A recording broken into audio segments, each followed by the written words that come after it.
چندین سال قبل پلی در ایالت نیویورک آمریکا فرو ریخت.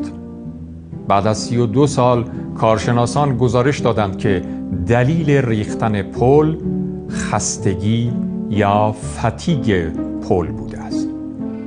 جذابیت علم مقاومت مصالح به همین مبحث خستگی است، یعنی خستگی سازه در اثر بارگذاری متناوب.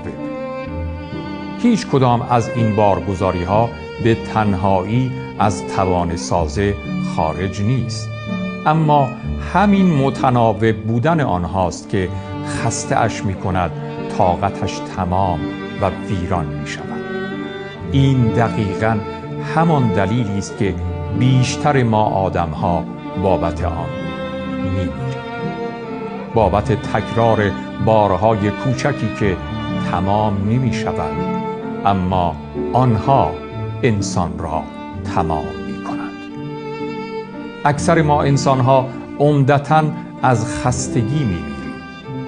فقط اشکال در این است که در گزارش مرگ هیچ کس نمی نویسند دلیل مرگ خستگی بوده است. شاید لازم باشد یک روز علم مقاومت مصالح را به علم پزشکی قانونی پیوند بزنند و بلکه باید به روانکاوی هم پیوند بخورد، چون خیلی مهم نیست که در گزارش مرگ هر آدمی چه می نویسند. فقط ای کاش همانطور که فرمولی برای اندازه‌گیری میزان تحمل یک سازه در مقابل خستگی وجود دارد، فرمولی هم برای اندازه‌گیری میزان تحمل هر انسانی وجود داشت.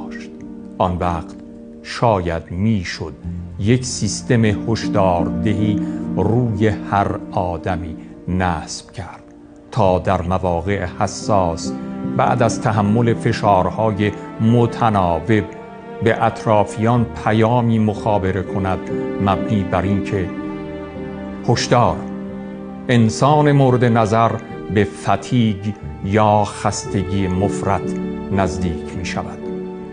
لطفاً اگر او را دوست دارید کمی راحتش بگذارید تا خستگی بارهای متناوب را آزاد کند و سپس آماده ادامه دادن شود.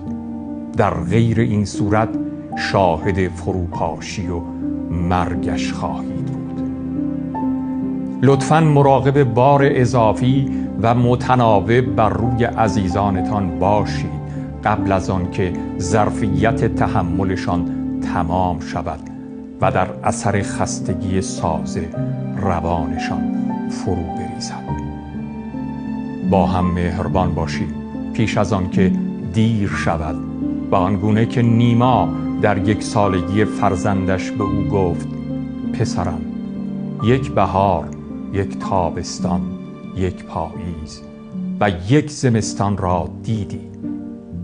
از این پس همه چیز جهان تکراری است جز مهربانی.